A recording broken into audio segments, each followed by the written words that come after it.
Question number 14 বলেছে যে দুটি পাশা একসাথে নিক্ষিপ্ত হলে অঙ্ক দুটির সমষ্টি 8 হওয়ার সম্ভাবনা কত। আমি অঙ্কগুলোকে বুঝিয়ে দিব, এখানে বুঝিয়ে দেবো, হিসেব করে দেবো, ভাষা লিখবো না, ভাষা লিখলে অনেক দেরি হয়, পরীক্ষার বেশি দিন নেই, তাই তো ভাষা লিখলে দেরি হবে। আমি জাস্ট কনসেপ্টটা, অঙ্কের মধ্যে কি কনসেপ্ট আছে সেই কনসেপ্টটাকে আমি বোঝাবো। কনসেপ্টটা যদি তোমরা ঠিক মতো শোনো তোমরা সব অঙ্কই পারবে। আমি প্রত্যেকটা অঙ্কর কনসেপ্ট গুলো বুঝিয়ে দিচ্ছি, কি আছে অঙ্কতে, সেই কনসেপ্ট গুলোকে তোমরা ডিপলি বুঝবে, ভাষা লিখতে পারবে। ঠিক আছে, আগে আমরা অঙ্কটাকে বুঝবো, অঙ্কটার কি আছে সেখানে। যদি অঙ্কটাকে বুঝতে পারি যে এটা এরকম এটা এরকম, তাহলে অবশ্যই আমরা ভাষা লিখতে পারবো। তো আমি কনসেপ্ট গুলো বলবো, ভাষা লিখছি না, কনসেপ্ট গুলো বুঝিয়ে দিয়ে অ্যান্সার বের করে দেবো আমি ভাষা ছাড়া, আর বলে দেবো কি কি লিখতে হবে, সেগুলো তোমরা লিখবে। ঠিক আছে, তো দুটি পাশা একসাথে যদি নিক্ষিপ্ত হয়, নমুনা দেশ ও নমুনা বিন্দুর সংখ্যা হচ্ছে 6 স্কয়ার, কত 36। মোট নমুনা বিন্দুর সংখ্যা তোমরা লিখবে, মোট নমুনা বিন্দুর সংখ্যা 6 স্কয়ার 36। অঙ্ক দুটির সমষ্টি 8 হওয়ার নমুনা দেশে, মানে ঘটনায়, অঙ্ক দুটির সমষ্টি 8 হওয়ার ঘটনায় নমুনা বিন্দু কি কি থাকে। লিখবে অঙ্ক দুটির সমষ্টি 8 হওয়ার ঘটনায় নমুনা বিন্দু কি কি থাকবে। প্রথম পাশায় 2 পড়তে পারে, পরের পাশায় 6 পড়তে পারে। ঠিক আছে, এটা 2,6, সাথে সাথে এটাকে উল্টে দেবে 6,2। প্রথম পাশায় 3, এবার প্রথম পাশায় আমরা 1 নিতে পারবো না, যদি প্রথম পাশায় 1 নেই তাহলে দ্বিতীয় পাশায় 7 পড়তে হবে, তাহলে প্লাস করলে কত 8 আসবে, পাশায় 7 থাকে না। ঠিক আছে, 3,5 আর কত 5,3 এটা হতে পারে। 8 এখানেও 8 হলো, তারপরে 4,4, আর কিছু পাবো না, তাহলে নমুনা বিন্দু আমরা পাচ্ছি 5টি। ঠিক আছে, 5টি নমুনা বিন্দু তোমরা লিখবে। সুতরাং নমুনা বিন্দুর সংখ্যা, ঘটনাটির অন্তর্গত নমুনা বিন্দুর সংখ্যা 5টি, তাহলে অ্যান্সার কত 5 সম্ভাবনা হচ্ছে 5/36। কোশ্চেন নাম্বার 2 করছি। কোশ্চেন নাম্বার 2 তে বলেছে তিনটি ছক্কা একসাথে নিক্ষিপ্ত হলে প্রাপ্ত অঙ্ক তিনটির সমষ্টি 11 হওয়ার সম্ভাবনা কত। তিনটি ছক্কা, ছক্কা আর পাশার ক্ষেত্রে আমরা নমুনা দেশ একই লিখবো, একই নমুনা দেশ হয়। তো যখন দুটি পাশা আমরা নিক্ষিপ্ত করছি 6 স্কয়ার, তো তিনটি যখন নিক্ষিপ্ত করবো 6 কিউব, এটা হচ্ছে মোট নমুনা বিন্দুর সংখ্যা, তোমরা লিখে দিবে 6, এটা হচ্ছে মোট নমুনা বিন্দুর সংখ্যা 216। এবার তিনটি পাশায়, যেমন এখানে আমরা লিখলাম যখন দুটি পাশা গড়িয়ে দিয়েছি, প্রত্যেকটা নমুনা বিন্দুর মধ্যে দুটো করে অঙ্ক আসে, এটা একটা এটা একটা। ঠিক আছে, কিন্তু এখানে প্রত্যেকটা নমুনা বিন্দুর মধ্যে 3টি করে অঙ্ক থাকবে, যেহেতু 3টি পাশা আমরা নিক্ষিপ্ত করেছি। এবার সেই 3টি অঙ্ক যোগ করলে 11 হবে, কত রকম ভাবে হতে পারে। আমরা আগে দেখব যে নমুনা বিন্দুগুলো আসে কোন কোন সংখ্যা দিয়ে, কোন কোন অঙ্ক দিয়ে নমুনা বিন্দুগুলো আমরা গঠন করতে পারছি। ঠিক আছে, 1, 5, 5, এই 3টি অঙ্ক দিয়ে আমরা নমুনা বিন্দু গঠন করতে পারবো, যেখানে যোগফল কত 11, তাই তো যোগফল 11 এই 3টি দিয়ে। তো আমরা যখন এই 3টি অঙ্ক নেব 1, 5, 5, এই তিনটি অঙ্ক যখন আমরা নেব, তখন এই 3টি অঙ্ককেই আমরা বিভিন্ন রকম ভাবে সাজাতে পারবো। তাহলে এখানে এই 3টি অঙ্ক দিয়েই আমরা একের বেশি নমুনা বিন্দু পাবো। এই 3টি অঙ্ককে আমরা লিখতে পারি 1,5,5 এভাবে লিখতে পারি, আবার 5, 1, 5 এভাবে লিখতে পারি, আবার 5, 5, 1 এভাবে লিখতে পারি। তো যদি এভাবে আমরা লিখতে চাই, আমাদের এরকম হবে যে কিছু একটা মিস হয়ে গেল, বা এরকম হতেই পারে, তাই তো। আমাদের জাস্ট জানতে হবে যে কত কত যোগ করলে 11 হয়। আমরা জানতে পারলাম এখানে 155 যোগ করলে 11 হবে, আরো আছে সেগুলো পরে করছি। তো এই 155 দিয়ে এরকম কতগুলো নমুনা বিন্দু আমরা গঠন করতে পারবো, সেটা আমাদের এভাবে লিখে করার দরকার নেই। আমরা এই 3টি অঙ্ককে কত রকম ভাবে বিন্যাস করতে পারি সেটা করলেই আমাদের হয়ে যাবে। তো এই 3টি অঙ্ককে আমরা কত রকম ভাবে বিন্যাস করতে পারবো। 3টি অঙ্ককে আমরা ফ্যাক্টোরিয়াল 3 রকম ভাবে বিন্যাস করতে পারি, তাদের মধ্যে দুটি কত সদৃশ, দুটি যেহেতু সদৃশ আসে তাই ফ্যাক্টোরিয়াল 2 দিয়ে আমাদের ভাগ করতে হবে, এটা হিসেব করলে 3 আসবে। তার মানে আমরা 1, 5, 5 এই 3টি অঙ্ক দিয়ে এই 3টি নমুনা বিন্দুই পাবো, এর বেশি পাবো না। এরপরে দেখবো আর কত কত যোগ করলে 11 হয়। কোনো একটা পাশায় যদি 1 পড়ে, অপর পাশায় যদি 6 পড়ে, তাহলে তৃতীয় পাশায় 4 পড়তে হবে। এই 3টি প্লাস করেও আমরা কত 11 পাই, তাই তো। এই 3টি প্লাস করেও আমরা 11 পাচ্ছি। এবার এখানে দেখবো আমরা যে এই 3টি অঙ্ক দিয়ে কতগুলো নমুনা বিন্দু আমরা গঠন করতে পারছি, কতগুলো নমুনা বিন্দু আমরা পাবো। যদি আমরা দেখি দুই একটা বানিয়ে দেখি, 1,6,4 এটা তো একটা হলোই, আবার 4 কে এদিকে নিয়ে আসি, 1,4,6 এটাও হতে পারে। তো এরকম কতগুলো বানাতে পারবো, 1 কে এদিকে দেবো, 4 কে এদিকে আনবো, আবার 6 কে সামনে দেবো, 1 কে শেষে দেবো, কতগুলো বানাতে পারবো। তার মানে বিন্যাস করব আমরা। এই তিনটি অঙ্ককে আমরা বিন্যাস করছি, কত রকম ভাবে সাজাতে পারি। তিনটি অঙ্ককে আমরা ফ্যাক্টোরিয়াল 3 রকম ভাবে সাজাতে পারি, মানে 6 রকম ভাবে। এটা গেল। এরপরে দেখবো আর কত নিতে পারি।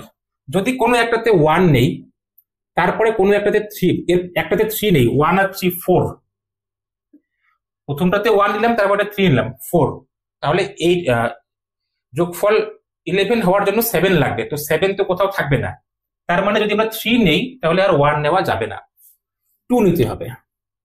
ঠিক আছে, 2 নিলাম। 2 নেওয়ার পরে তারপরেরটা আমরা 3 নিলাম, চুজ করলাম 3, 2 3 5, 5 আর 3 কত, 6। আমরা যদি দেখি যে 1 দিয়ে আরো আমরা নিতে পারি নাকি, 1 দিয়ে যদি আমরা নেওয়ার চেষ্টা করি, 4 নিলাম, 1 এর সাথে 4, 4 এর সাথে 6 প্লাস করলে 11 হলো, 5 তো হলোই। 1 এর সাথে যদি কোনো একটা 3 নেই, 1 আর 3 কত, 4, 4 আর 7 লাগবে, তার মানে 1 দিয়ে আর আমরা বানাতে পারছি না, তাই আমরা 1 দিয়ে আর নিচ্ছি না। 2 3 6 এই তিনটে যোগ করলেও কত আমাদের 11 হবে। এবার আমরা এই তিনটি অঙ্ক দিয়ে কতগুলো নমুনা বিন্দু পাবো। এই তিনটি অঙ্ক দিয়ে আমরা নমুনা বিন্দু পাবো, তিনটি তো ভিন্ন আছে, ফ্যাক্টোরিয়াল 3 মানে 6টি। এটা গেল, 2 3 6 গেল। এবার 2 দিয়ে আমরা আর কি করতে পারি, কোনো একটাতে 2 নিলাম, আবার কোনো একটাতে যদি আমরা আরেকটা 2 নিতে চাই, তাহলে 2 2 4, 4 এর সাথে 8 প্লাস 4 এর সাথে 7 প্লাস করলে 11 হবে। তো যেটা সম্ভব না, তাহলে দুটো 2 নেওয়া যাবে না। তো 3 নিয়েছি, তার মানে আরেকটা 3 থেকে বড় নিতে হবে, 4 নিলাম, কত হলো 2 4 6, তাহলে আরেকটাতে 5 হতে হবে, 5। ঠিক আছে, এবার এই তিনটি অঙ্ক দিয়ে আমরা কতগুলো নমুনা বিন্দু গঠন করতে পারবো। ফ্যাক্টোরিয়াল 3 মানে কত, 6টি। ঠিক আছে, এবার 2 দিয়ে আমরা আর কি কি গঠন করতে পারবো। 2 নিলাম, 2 পরে 4 নিয়ে আসি, যদি 5 নেই, 2 যদি একটা 2 নেই, 2 পরে যদি 4 নেই, 5 তো নিয়ে এসি এখানে, 4 9 যদি 5 নেই, 2 5 কত, 2 5 হচ্ছে 7 নিতে পারবো। 2 নিলাম, 5 নিলাম, 2 আর 5 কত, 7, 7 এর সাথে কত প্লাস করলে 11 হয়, 7 এর সাথে 4 প্লাস করলে 11 হয়। তাহলে 2 5 7 এই তিনটি, 2 5 4 এই তিনটি অঙ্কই আসলো, 2 5 4 এই তিনটি অঙ্ক আমরা অলরেডি নিয়ে নিয়েছি, তাহলে আমরা এটা আর নিতে পারবো না। ঠিক আছে, এবার 3 দিয়ে নেই, তাহলে 2 দিয়ে তো নিতে পারছি না, আমরা তো দেখলাম এখানে 2 দিয়ে যদি আমরা আরো স্টার্ট করতে চাই, 2 নিলাম, এরপরটা যদি আমরা 5 নেই, 4 না নিয়ে 5 নেই, তারপরটা আমাদের অবশ্যই 4 নিতে হচ্ছে। 2 5 4 এই তিনটি অঙ্কই, এই তিনটি অঙ্ক এই ফ্যাক্টোরিয়াল 3 এর মধ্যেই আসে। ঠিক আছে, তাহলে এটা নিতে পারছি না। এবার 2 দিয়ে আমরা আর কি নিতে পারবো, যদি একটাতে 2 নেই, একটাতে 6 নেই, 2 6 2 6, ঠিক আছে, 2 6 2 6 অলরেডি নিয়েছি অবশ্য আমরা। যদি 2 6 নেই, 2 6 কত, 8, 8 আর 3 11, এই তিনটি অঙ্ক আমরা নিয়ে আসি, 2 6 3 2 6 3, তাহলে এটাও নেওয়া যাবে না, তাহলে 2 দিয়ে আর আমরা নিতে পারছি না। এবার 3 দিয়ে স্টার্ট করি, 3 দিয়ে, যখন 3 দিয়ে নেব আমরা, 3 এর সাথে যদি আমরা 1 নেই, 3 আর 1 কত, 4, 11 মেলানোর জন্য 7 লাগবে, 7 তো থাকে না, তার মানে 3 এর পরে আমরা 1 চুজ করতে পারছি না। 3 এর পরে যদি আমরা 2 চুজ করি, 3 এর পরে যদি আমরা 2 চুজ করি, তাহলে 3 আর 2 আমরা নিয়েছি, তাহলে অপরটা অবশ্যই 6 হতে হবে, তাহলে এটার সাথে মিলে যাবে, এটার সাথে মিলে যাবে, তাহলে 3 এর পরে 2 চুজ করা যাবে না।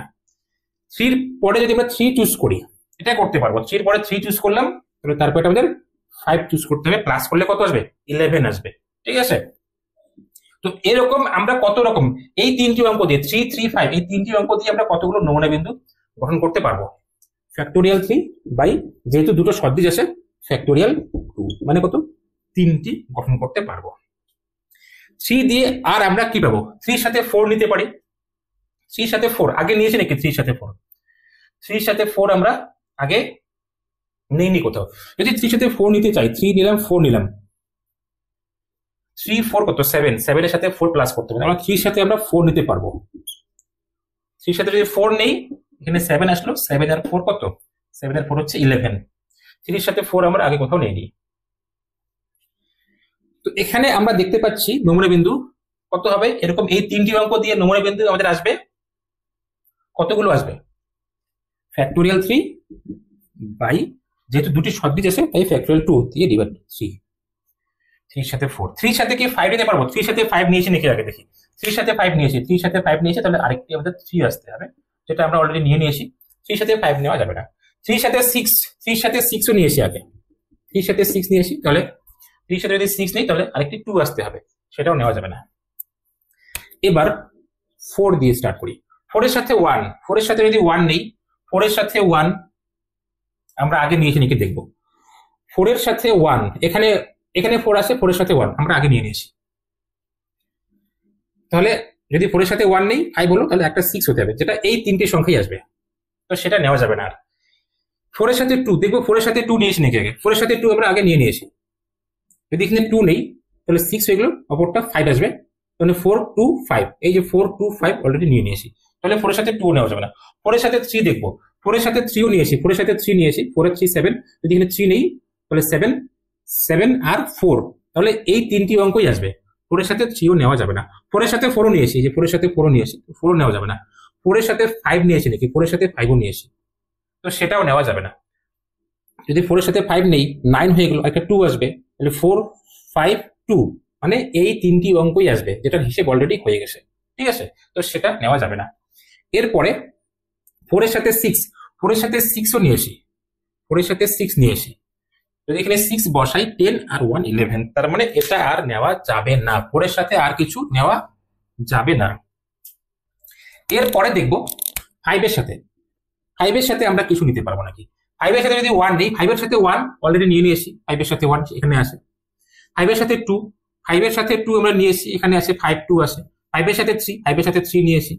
5 এর সাথে 4, 5 এর সাথে 4, 5 এর সাথে 4 কোথাও আছে, এই যে এখানে আছে 5 এর সাথে 4, যদি আমরা 4 নেই, 5 এর 4 কত, 9, 9 এর 2, মানে 5 4 2, 5 4 2 অলরেডি নিয়ে নিয়েছি, তাহলে 5 এর সাথে 4ও নেওয়া যাবে না।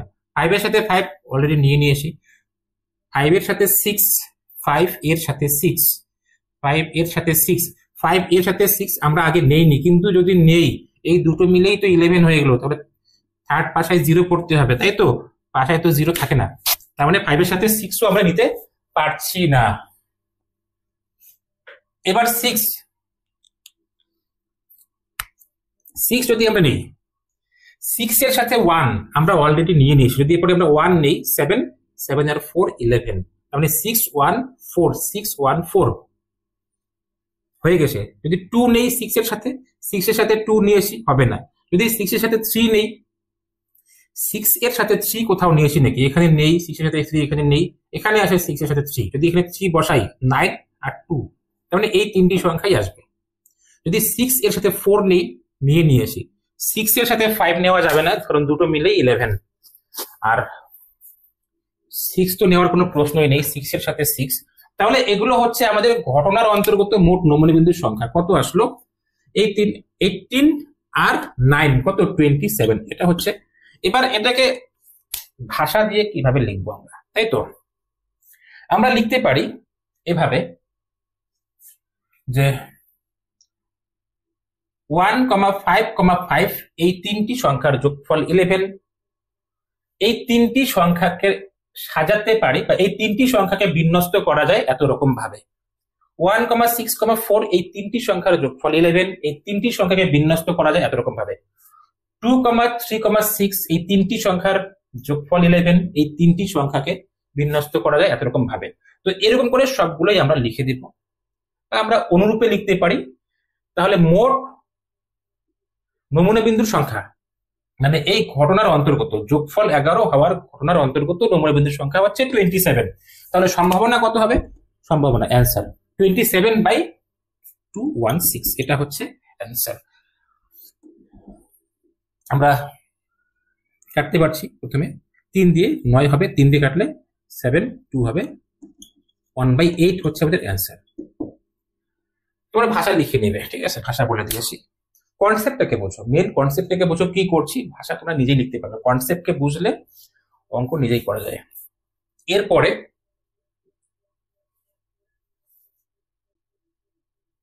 কোশ্চেন নাম্বার 19, কোশ্চেন নাম্বার 18 পর্যন্ত এর আগের ভিডিওতে করেছি আমি।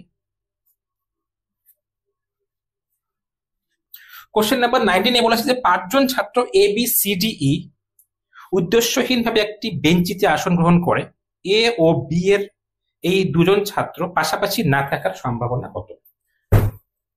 এ বি সি ডি 5 জন ছাত্র আছে, A B C D E 5 জন ছাত্রকে আমরা কত রকম ভাবে একটি বেঞ্চিতে বসাতে পারবো, 5 জনকে আমরা কত রকম ভাবে বিন্যাস করতে পারছি সেটাই। ঠিক আছে, তো 5 জনকে আমরা একটি বেঞ্চিতে বসাতে পারবো ফ্যাক্টোরিয়াল 5 রকম ভাবে। তো এটাই হচ্ছে মোট নমুনা বিন্দুর সংখ্যা, ফ্যাক্টোরিয়াল 5 মানে 120, এটা হচ্ছে মোট নমুনা বিন্দুর সংখ্যা। ঠিক আছে, এবার আমাদের বলেছে এমন ভাবে বসাতে হবে যেন এ এবং বি পাশাপাশি না থাকে। তোমরা আশা করি বিন্যাস জানো, সবাই বিন্যাসের কনসেপ্ট আছে, তো বিন্যাসের কনসেপ্টটি আমরা এখানে অ্যাপ্লাই করব। বিন্যাসের ক্ষেত্রে আমরা কি করতাম, আমাদের বলেছে এ এবং বি কে পাশাপাশি রাখা যাবে না, তাহলে কত রকমের বসবো? আমরা কি করব, এ এবং বি কে পাশাপাশি রেখে কত রকম ভাবে বসানো যায় সেটাকে মোট 120 থেকে মাইনাস করে দেব, তাহলে আমাদের এ ও বি পাশাপাশি বসবে না, এরকম নমুনা বিন্দুর সংখ্যা চলে আসবে। তো এ ও বি কে আমরা পাশাপাশি রাখবো। প্রথমে এ ও বি কে যদি আমরা পাশাপাশি রাখতে চাই, এ এবং বি কে পাশাপাশি রাখবো, তাহলে এ আর বি এই দুজনকে আমরা একজনই ধরি। ঠিক আছে, এ ও বি কে যদি আমরা পাশাপাশি রাখতে চাই, তো আমরা ধরে নেব এই দুজন মানে একজনই। তো এই দুজনকে যদি আমরা একজন ধরি তাহলে কতজন হয়? 4 জন হচ্ছে, তাই তো? 4 জন হচ্ছে। তো 4 জনকে আমরা কত রকম ভাবে, 4 জনকে, এটা হচ্ছে মোট নমুনা বিন্দুর সংখ্যা, মোট 4 জনকে আমরা কত রকম ভাবে বিন্যস্ত করতে পারবো? এই 4 জনকে, এটা একটা, এটা একটা, এটা একটা, এটা একটা, এই 4 জনকে আমরা বিন্যস্ত করতে পারবো ফ্যাক্টোরিয়াল 4 রকম ভাবে। তো ভাষা লিখবো আমরা যে এ ও বি কে একজন ধরে 4 জনকে বিন্যস্ত করা যায় ফ্যাক্টোরিয়াল 4 রকম ভাবে। আবার এ ও বি কে যখন আমরা একজনই ধরবো, তখন এ ও বি নিজেদের মধ্যে স্থান পরিবর্তন করতে পারে, এ এবং বি নিজেদের মধ্যে স্থান পরিবর্তন করতে পারবে কত রকম ভাবে? ফ্যাক্টোরিয়াল 2 রকম ভাবে, মানে 2 রকম ভাবে, তাই তো? এ ও বি নিজের মধ্যে স্থান পরিবর্তন করতে পারে ফ্যাক্টোরিয়াল 2 রকম ভাবে। অর্থাৎ এই 4 জনকে যখন আমরা বিন্যস্ত করব ফ্যাক্টোরিয়াল 4 রকম ভাবে, সেই ফ্যাক্টোরিয়াল 4 রকম উপায়ের প্রত্যেকটা উপায়ের জন্য এ এবং বি নিজেদের মধ্যে স্থান পরিবর্তন করতে পারবে ফ্যাক্টোরিয়াল 2 রকম ভাবে, আমাদের গুণ করতে হবে। তাহলে এ এবং বি কে পাশাপাশি রেখে মোট বিন্যাস সংখ্যা আমাদের কত হলো? এ এবং বি কে পাশাপাশি রেখে মোট বিন্যাস সংখ্যা হবে ফ্যাক্টোরিয়াল 4 মানে 24, আর এখানে 2 48। এ ও বি কে পাশাপাশি রেখে মোট বিন্যাস সংখ্যা হবে 48। ঠিক আছে, এবার এ ও বি পাশাপাশি থাকবে না, এরকম বিন্যাস সংখ্যা কত হবে? মোট বিন্যাস সংখ্যা হচ্ছে 120। এ ও বি পাশাপাশি থাকবে না, এই 48টা রকমে কি আছে? এ ও বি পাশাপাশি আছে। তাহলে 120 থেকে 48 যদি আমরা মাইনাস করে দেই, বাকি যেগুলো থাকবে সেগুলোতে এ ও বি পাশাপাশি থাকবে না, তাই তো? তো মাইনাস করলে কত হচ্ছে? মাইনাস করলে 72 হচ্ছে। তো এই 72 রকম উপায়ের মধ্যে এ ও বি পাশাপাশি নেই, তাহলে নির্ণয় সম্ভাবনা আমরা দেখছি 72 রকম উপায় আছে যেখানে এ ও বি পাশাপাশি নেই, তাহলে ঘটনার অন্তর্গত নমুনা বিন্দুর সংখ্যা হচ্ছে 72, তাই তো? তাহলে সম্ভাবনা কত? 72 বাই মোট কত? 120। 72 বাই 120 আমরা 12 দিয়ে কাটতে পারবো, 6 × 72 10, তার মানে 24 দিয়ে কাটতে পারতাম একবারই। 3/5, 3/5 হচ্ছে আমাদের অ্যান্সার।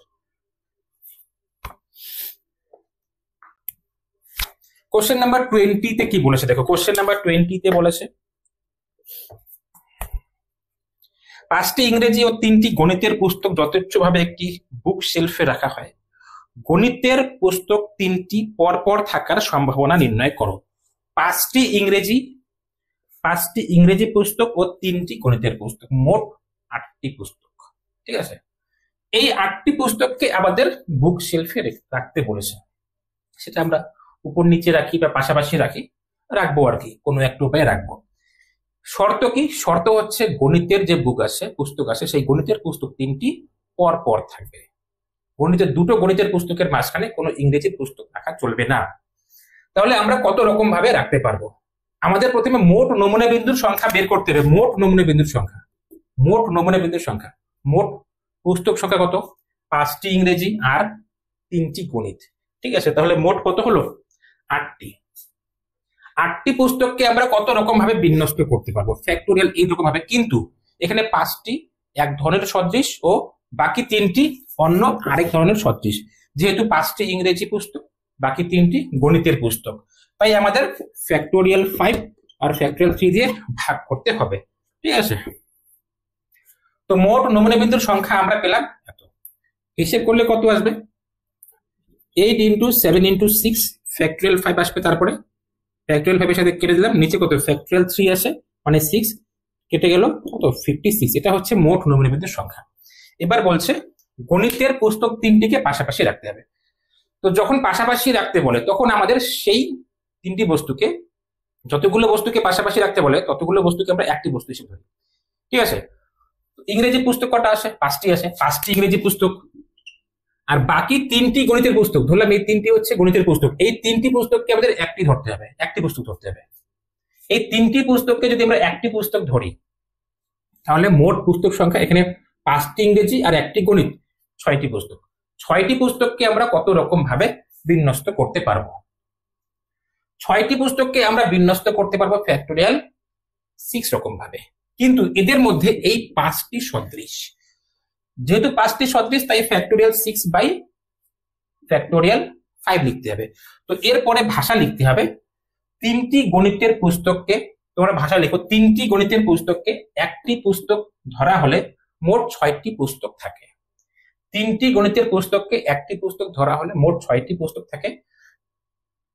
এই 6টি পুস্তককে আমরা বিন্যস্ত করতে পারি ফ্যাক্টোরিয়াল 6 রকম ভাবে,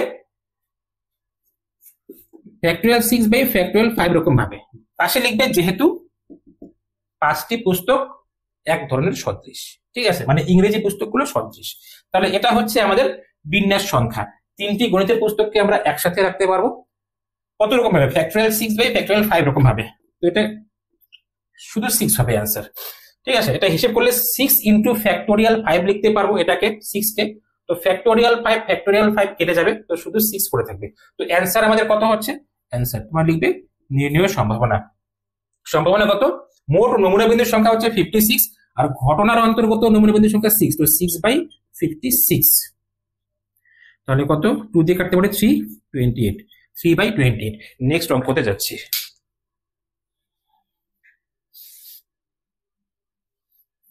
কোশ্চেন নাম্বার 21 বলেছে 4 জন মহিলা ও 7 জন পুরুষের মধ্য থেকে 6 জনের একটি কার্যনির্বাহক কমিটি গঠন করতে হবে, মানে গঠন করা হয়।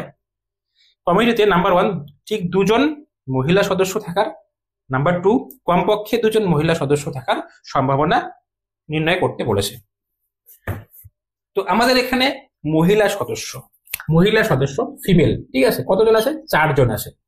এবং পুরুষ সদস্য কতজন আছে? 7 জন আছে। পুরুষ মেল কতজন আছে? 7 জন আছে। আমাদের বলেছে তাহলে মোট কতজন? মোট হচ্ছে আমাদের 11 জন।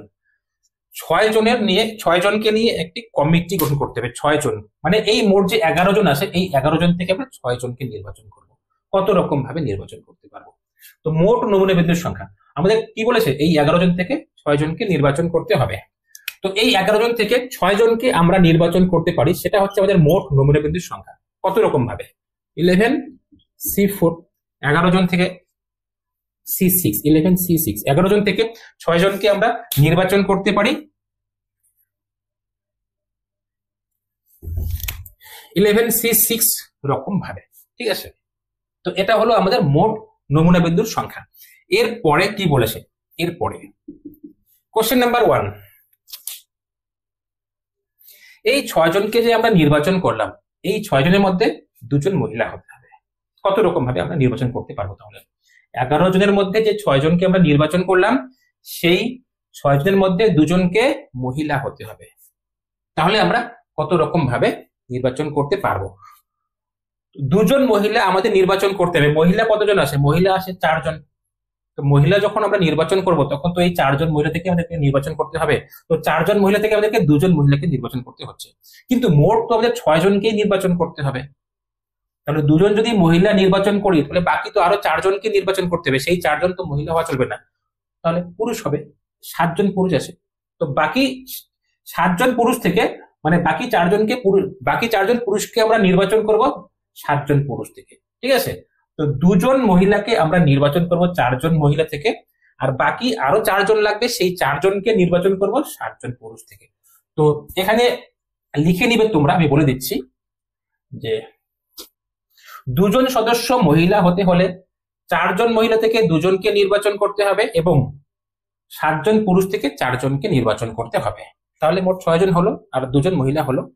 তোমরা লিখবে যে 2 জন মহিলা নির্বাচন করতে হলে 4 জন মহিলা থেকে 2 জন মহিলা এবং 7 জন পুরুষ থেকে 4 জন পুরুষ নির্বাচন করতে হবে। তো এক্ষেত্রে নির্বাচন সংখ্যা হবে হচ্ছে 4C2, 4 জন মহিলা থেকে 2 জনকে নির্বাচন করলাম এবং তার সাথে আমাদের আরো 4 জন নির্বাচন করতে হবে। সেটা হচ্ছে মহিলা নির্বাচন করা যাবে না, পুরুষ নির্বাচন করতে হবে। তাহলে পুরুষ 7 জন আছে, 7 জন পুরুষ থেকে আমাদেরকে 4 জন, 7 জনের মধ্যে 4 জনকে নির্বাচন করতে হবে 7C4 রকম উপায়ে।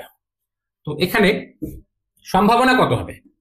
প্রথম কেসের সম্ভাবনা কত হলো? সম্ভাবনা তো মোট নমুনা বিন্দুর সংখ্যা আমরা পেয়েছি কত? 11C6। এটা হচ্ছে মোট নমুনা বিন্দুর সংখ্যা এবং ঘটনার অন্তর্গত নমুনা বিন্দুর সংখ্যা 4C2 ইন্টু 7C4। এটা হচ্ছে ঘটনার অন্তর্গত নমুনা বিন্দুর সংখ্যা। এই হিসেবটা আমি তোমাদের জন্য রেখে দিলাম, ঠিক আছে? এই হিসেবটা তোমরা করে নেবে। কোশ্চেন নাম্বার 2 তে কি বলেছে? কমপক্ষে 2 জন মহিলা সদস্য থাকার সম্ভাবনা কত? যে 6 জনকে নির্বাচিত করব আমরা, ঠিক আছে, সেই 6 জনের মধ্যে কমপক্ষে 2 জন মহিলা সদস্য। কমপক্ষে 2 জন মহিলা সদস্য কথার অর্থ কি? মহিলা সদস্য 2 জনও থাকতে পারে, 3 জনও থাকতে পারে, 4 জনও থাকতে পারে। 4 জনের বেশি থাকবে নাকি? 5 জন। মোট মহিলা তো 4 জনই আছে। তো 4 জন মহিলা থেকে তোমরা 5 জন মহিলাকে নির্বাচন করতে পারবো না, তাই মহিলা সদস্য আমরা 4 জনের বেশি নিতে পারছি না। তো যখন আমাদের বলেছে যে কমপক্ষে 2 জন মহিলা থাকার সম্ভাবনা কত, তো কমপক্ষে 2 জন মহিলা থাকার সম্ভাবনার ক্ষেত্রে আমাদের 3 রকম কেস হচ্ছে: 2 জন মহিলা বা 3 জন মহিলা বা 4 জন মহিলা। 2 জন মহিলা হতে পারে অথবা 3 জন মহিলা হতে পারে অথবা 4 জন মহিলা হতে পারে, ঠিক আছে? অথবা এই কেসগুলোর মাঝখানে অথবা কাজ করছে এবং কাজ করছে না, এটা এরকম না যে 2 জন মহিলা হতে পারে এবং 3 জন মহিলা হতে পারে। তো যখন 2 জন মহিলা হতে পারে এবং 3 জন মহিলা হতে পারে, সেটা তো কমপক্ষে হলো না, বা এখানে তো 5 জন মহিলা হলো বলতে পারি। তাই এখানে আমরা এবং প্রয়োগ করতে পারছি না, অথবা প্রয়োগ করতে হচ্ছে। যে মহিলা সদস্য 2 জন হতে পারে অথবা 3 জন হতে পারে অথবা 4 জন হতে পারে, এটা মানে হচ্ছে কমপক্ষে 2 জন। কমপক্ষে 2 জন মানে কি? কমপক্ষে 2 জন মানে হচ্ছে 2 জন হতে পারে, 3 জন হতে পারে বা 4 জন হতে পারে, বা কাজ করছে এদের মধ্যে, অথবা 4 জনের বেশি হবে না যেহেতু মহিলা সদস্য 4 জন আছে। তো আমরা লিখব কমপক্ষে 2 জন মহিলা সদস্য থাকতে পারে এরকম ভাবে, ঠিক আছে? কিরকম ভাবে? যে 2 জন মহিলা সদস্য, যখন 2 জন মহিলা সদস্য তখন নির্বাচন সংখ্যা কত? 4C2 ইন্টু, যদি 2 জন মহিলা সদস্য নেই তাহলে আমাদের পুরুষ সদস্য 4 জন নিতে হচ্ছে 7C4। অথবা 3 জন মহিলা সদস্য তোমরা লিখবে, অথবা 3 জন মহিলা সদস্য, এক্ষেত্রে নির্বাচন সংখ্যা 4C3। 4 জন থেকে 3 জনকে নির্বাচন করব, বাকি 3 জন, আর 6 জনকে যেহেতু নির্বাচন করছি, তো 3 জন যদি মহিলা হয় বাকি 3 জন পুরুষ হবে। পুরুষ 7 জন আছে, তো 7 জন থেকে আমরা 3 জন পুরুষকে নির্বাচিত করছি আর কি। অথবা 4 জনই মহিলা সদস্য হতে পারে, লিখবে 4 জন মহিলা, অথবা 4 জন মহিলা সদস্য হবে। এক্ষেত্রে নির্বাচন সংখ্যা 4C4।